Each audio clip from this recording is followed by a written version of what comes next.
I need to call this for what it is. It's un-American.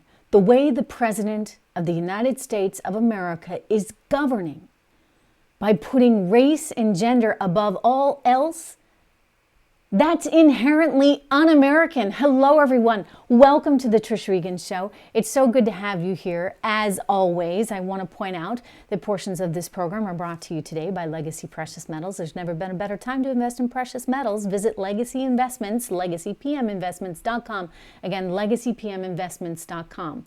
But I'm really struck by the way he's doing this.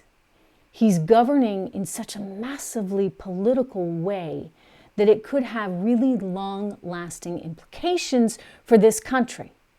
And you get the Supreme Court pick, right, which has to be a woman and has to be a black woman. I mean, that kind of doesn't really say much for women and for blacks, right? Because you can't get there on your own. You have to be just checking certain boxes, like Kamala Harris apparently had to check. That's not right. And it gets worse because this politicization of everything and every appointment is actually affecting or could affect our economy in scary ways. I want to point to the woman that he is trying to put in charge. He is trying to put in charge of, as a member of the Fed. Lisa Cook. Lisa Cook is her name. She's an African-American woman. And she basically is calling for reparations. I mean, think about that. Lisa Cook, she's a professor of international relations and economics at Michigan State University. She has, according to reports, including one that came out of Fox, and they cited some of her comments on a 2020 podcast, she supports race-specific financial compensation because the, quote, injury was race-specific. In other words, people that are black deserve reparations because of slavery that happened years ago. I will quote from the report. She, Lisa Cook, the woman the president wants to nominate for our Federal Reserve Board of Governors, said, quote, "Everybody benefited from slavery, everybody." So I think that we absolutely need some sort of reckoning with that. This is again from a podcast in September 2020. It goes on, quote, "One thing I do support is HR 40. I think that's absolutely what needs to be done." She's talking about HR 40, which basically is a bill that is establishing a commission to study and to develop reparation proposals. You want to talk about politicizing and dividing America in really unthinkable ways. If you were to do something like reparations, that is exactly what you would get, right? I mean, the fallout, I think, would be enormous. We can't afford it, by the way. The estimate, according to one professor at Duke University, is that it would cost the U.S. government, U.S. taxpayers, roughly $12 trillion, considering that our economy is only worth about 21 trillion. You'd be talking about half the economic output of the United States of America. And then you get into, well, how do you determine who exactly gets it? Did you have to have ancestors here? I mean, I think a lot of the people arguing in favor of this would say no. So this is problematic. It's highly political. And I guess what I come back to is I'm troubled that we're trying to take an institution like the Federal Reserve and politicize it. And that is, again, inherently un-American. We don't politicize economics. Except that's exactly what they've done over and over and over again. I mean, that's what this whole socialism nonsense is about. It should just be a given. We are capitalists. This is what made us such a success. This is what turned us into the world's largest economy. And you've heard me say it before. I'm going to say it again. I know capitalism isn't perfect, but gosh darn it, it's the best system we have. And it's certainly going to beat the likes of people with agendas, academic agendas, being on the board of the Federal Reserve governorship and trying to push forward things like reparations. A quick reminder, everybody, it went so well last time. I'm going to have another live Q&A session with you this Friday, 4 p.m. Eastern on Locals. That's trishregan.locals.com. and I really, really want you to come there. But, look, I think that putting people in charge of the Federal Reserve or having anything associated with finance that clearly have very woke agendas is a dangerous thing for this country. It politicizes an institution that should not be politicized. Don't forget, he wanted the woman who would have been in charge of regulating all banks. She was a card-carrying former member of the Communist Party, who believed that actually we should federalize all banks. I mean, come on, people. Wake up to what's going on. This is not okay. This is not, the guy who hung out in his basement and seemed like a quote-unquote nice guy. This is a guy that has these very revolutionary ideas and wants to fundamentally change the way our entire economy works and the cultural implications and everything else that he can squeeze in there with it. This is a problem.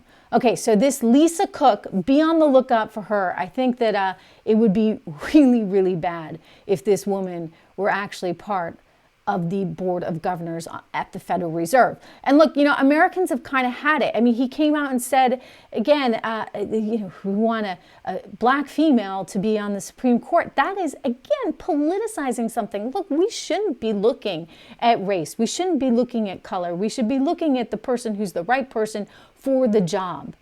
That's all that really should matter. I mean, shouldn't we be a colorblind society? And yet, it's like all they can see when they want to see it, right? Because, don't forget, they're willing to overlook certain things like Whoopi Goldberg's outrageous, disgusting comments suggesting that, the Holocaust was not about race. I mean, I don't even want to repeat what she said. She's now come out with a sort of apology because there's been such an uproar about it.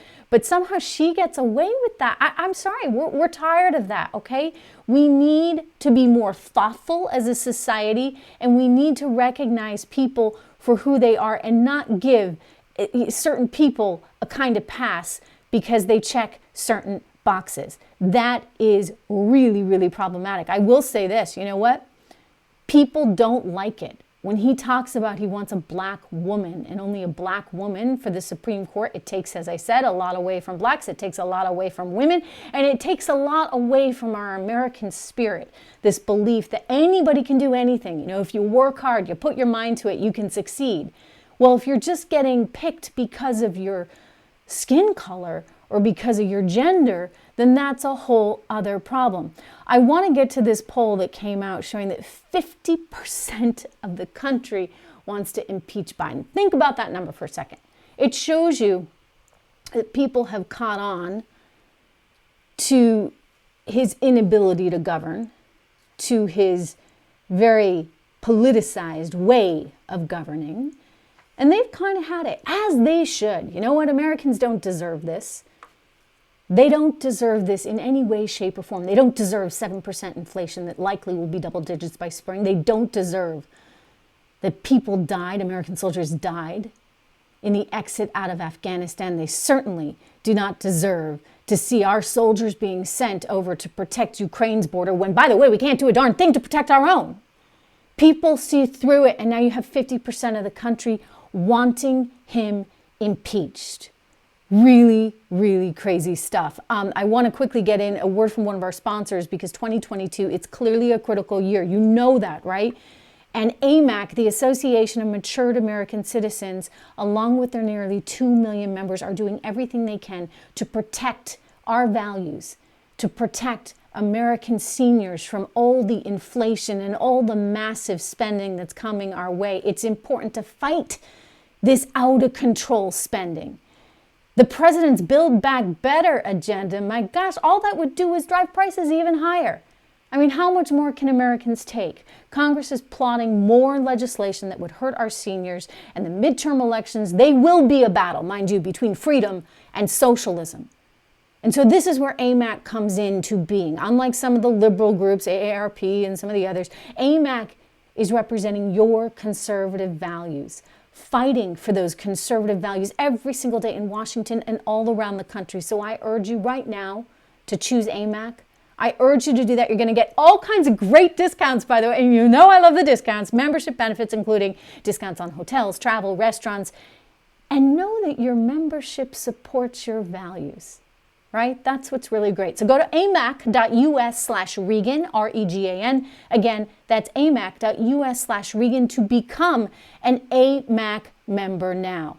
But again, remember what's really going on here. Remember that this style of governing is at odds with everything that we stand for as Americans. We believe in opportunity. We believe in equality. We believe in everybody's chance to get ahead if you work hard. We don't believe in handouts, including a handout because you're a woman or you're a minority. And we don't believe in things like reparations, which would tear this country apart more, if you can even imagine, more than it's already torn. So we've got a lot on our plate, a lot coming up this year. It's why I'm so happy that you are here. Subscribe to this podcast, subscribe to this show and to this channel. If you haven't, do me that favor, make sure you hit the subscribe button, make sure you hit the like button, and make sure you join me over on Locals. You can talk to me directly, you can ask me questions, you can interact. Again, that's at locals, trishregan.locals.com. I'll see you there.